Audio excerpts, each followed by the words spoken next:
Baiklah, saat ini kita lanjut pada dekarboksilase oksidatif, eh,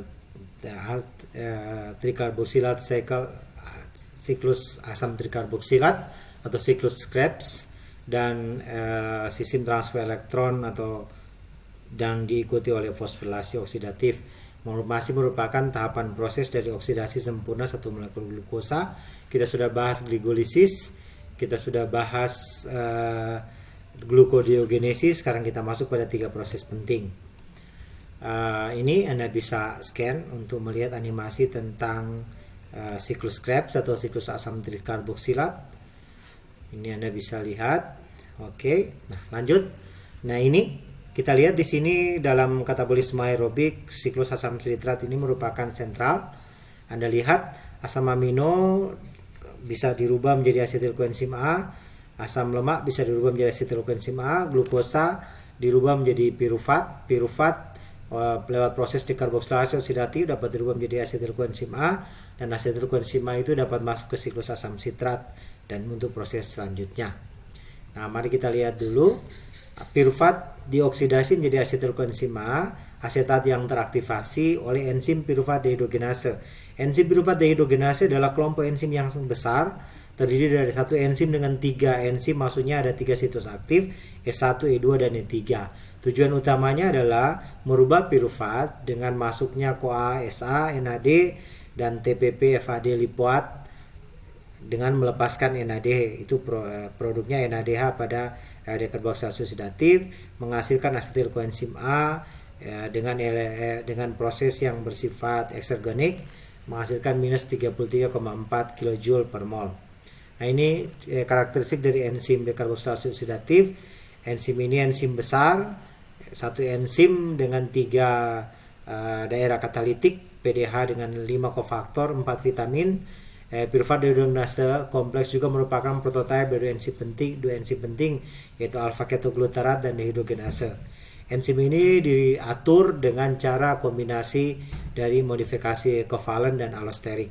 Ini enzimnya besar, E1, E2, dan E3. Nah, ini mekanisme kerjanya. Pertama, pirufat dia akan melepaskan karbon dioksida, bereaksi dengan TPP. Selanjutnya berubah pirufat menjadi TPP, ini TPP CH2 CH3 hidroksi etil TPP namanya. Pada reaksi yang kedua berpindah pada enzim yang kedua, enzim dihidrolipoil transasetilase. Tadi pirufat dehidrogenase E1, ini TPP atau hidroksi etil TPP oleh enzim yang kedua ini dikatalisis dirubah menjadi produk ini. Ini ada asil lipolanin, oksidat lipolanin, menjadi ini produk hasilnya, asil lipolanin, lipolisin, Berikutnya ini CH3CS, ada sulfur di sini. Dia masuk CoA-SA sehingga mereduksi lipolisin sehingga terbentuk asetil koenzim A. Ini dilepas asetil koenzim A sebagai produk. Ini CH3C ada 2 S CoA. Selanjutnya terjadi pembentukan NAD dari NADH, dari NAD menjadi NADH plus A dikatalisis oleh enzim dihidrolipoil dehidrogenase E3. Jadi asetil koenzim A dikatalisis oleh enzim dihidrolipoil transasetilase. Selanjutnya dihidrolipoil dehidrogenase itu menghasilkan NADH sebagai salah satu produk molekul berenergi tinggi. Nah, ini kita nanti Anda bahas kelainan pada PDA kompleks. Oke, kita lewati ini. Nah, kita lihat untuk siklus asam trikarboksilat. Ketika asetil koenzim A ini yang dihasilkan dari dehidroksi di reaksi dekarboksilase oksidatif oleh menghasilkan asetil koenzim A. Asetil koenzim A ini akan masuk ke siklus Krebs. Ini dia asetil koenzim A bereaksi dengan oksaloasetat oleh enzim sitrat sintase.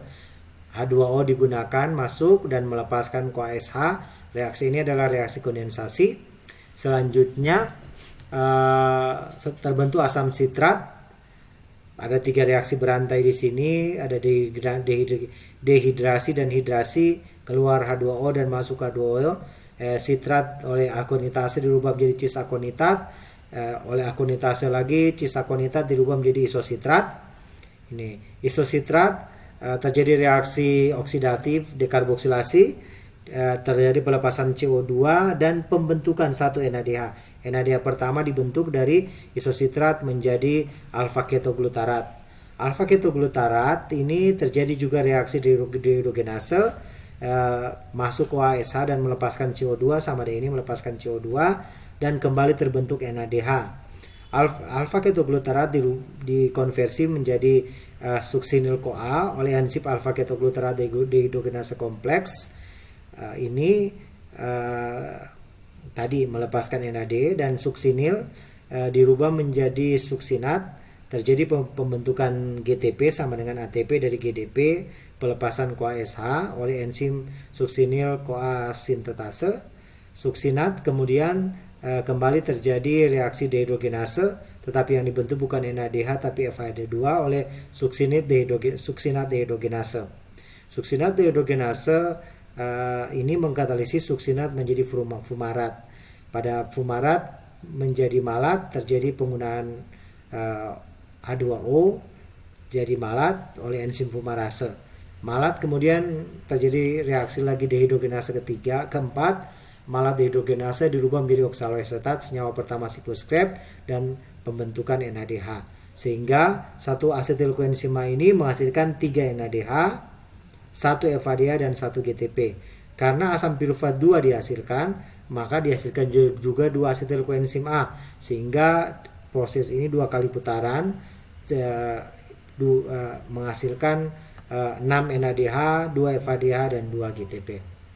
Ini produk-produknya 1, 2, 3 NADH, 1 GTP dan 1 FADH untuk 1 asetil koenzima. Kalau 2 berarti dikalikan 2. Ini proses-proses regulasi siklus Krebs. Siklus Krebs ini tidak akan jalan kalau pirufat dihambat oleh konsentrasi ATP yang tinggi, NADH dan asam lemak, sementara konsentrasi AMP, CoA, NAD yang tinggi akan menstimulasi pirufat dirubah menjadi asetil koenzim A. Asetil koenzim A dirubah menjadi asam sitrat dihambat oleh konsentrasi NADH suksinil sitrat yang tinggi dalam sel, sementara distimulasi oleh ADP. Jadi yang merah penghambat, yang segitiga hijau itu menstimulasi proses. Ini juga kalau dalam anabolisme. Nah, ini proses pembentukan ATP dengan total oksidasi sempurna 1 molekul glukosa, ada di tugas nanti sebentar. Nah, ini bagaimana proses sistem transport elektron. Kita lihat dulu struktur dari mitokondria, tempat berlangsungnya transport elektron dan fosforilasi oksidatif. Bagian matriks yang banyak enzim-enzim ini, baru ada lipatan kista-kista, lipatan-lipatan, ada membran luar, ada membran dalam. Ini membran luar, ini membran dalam. Nah, kita perhatikan bagian ini bagian antar membran. Nah, prosesnya NADH yang dihasilkan dari dekarboksilasi oksidatif dan NADH yang dihasilkan dari siklus Krebs untuk bisa dikonversi menjadi ATP sebagai bentuk energi seluler, itu NADH akan masuk pada kompleks 1 kalau NADH sudah ada di mitokondria.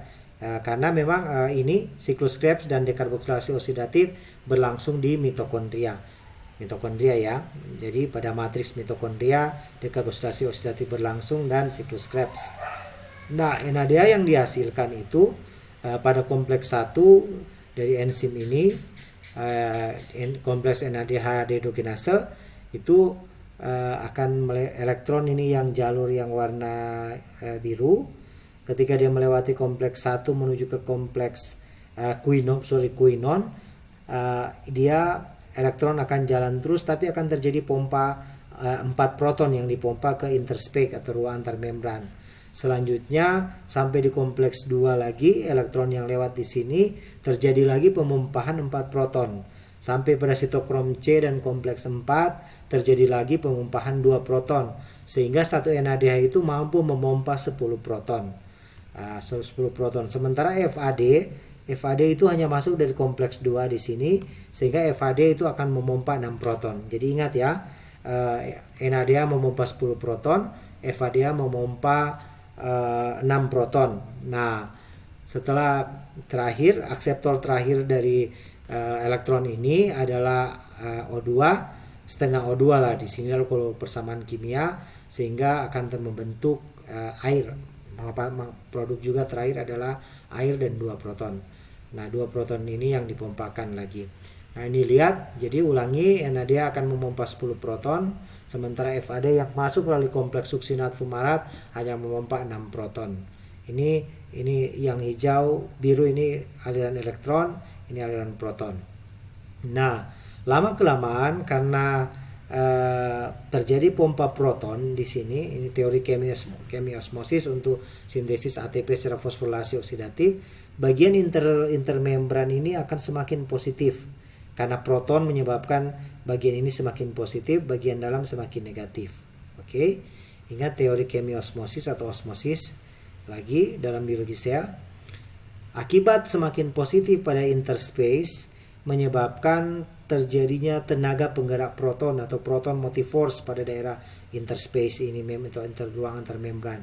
Tenaga penggerak proton atau proton motive force ini akan menyebabkan rotor pada enzim ATP sintase itu berputar F0 F1. Nah, menurut teori ini perputaran rotor F0 F1 itu akan menggabungkan adenosin difosfat dengan fosfat inorganik membentuk ATP. Nah, menurut penelitian mereka 4 proton itu untuk terjadi penggabungan atau perputaran rotor ini untuk menghasilkan satu ATP dibutuhkan 4 proton. Dengan demikian, karena NADH ini menghasilkan 10 proton, maka dia akan 2,5 kali memutar ini, sehingga dia dapat disetarakan untuk NADH menghasilkan 2,5 ATP. Satu ATP diputar oleh 4 proton, berarti karena dia 10, 2,5 ATP. Dengan demikian untuk FADH, karena dia hanya 6 proton, dia akan menghasilkan setara dengan 1,5 ATP. Ulangi, NADH setara dapat menghasilkan tenaga penggerak proton untuk enzim ATP sintase 2,5 ATP berhasil dihasilkan, sementara FADH berhasil hanya dapat menghasilkan 1,5 ATP. Itulah penjelasan kita tentang materi dari glikolisis, gluconeogenesis, dekarboksilasi oksidatif, siklus Krebs dan transport elektron, diikuti oleh fosforilasi oksidatif sebagai bagian dari oksidasi sempurna atau molekul glukosa. Nah, silakan Anda pelajari video ini. Ada tugas yang akan diberikan di Google Classroom. Semoga ini bermanfaat. Nanti diskusi lanjutan itu akan di Google Classroom. Benar menyadari terlalu cepat mungkin penjelasannya karena benar menggunakan screen-o-matic, dibatasi oleh waktu 15 menit untuk satu kali rekaman, sehingga benar coba percepat, tapi harapannya ini dapat memberikan gambaran bagi Anda lebih baik dibanding dengan penjelasan secara manual dalam pembelajaran di situasi pandemi COVID-19 ini. Semoga ini bermanfaat dan nanti kita akan lanjut diskusi, tugasnya akan diberi di Google Classroom. Terima kasih, semangat terus untuk belajar, tetap menjaga protokol COVID, tetap menjaga jarak, menggunakan masker, dan mencuci tangan. Terima kasih.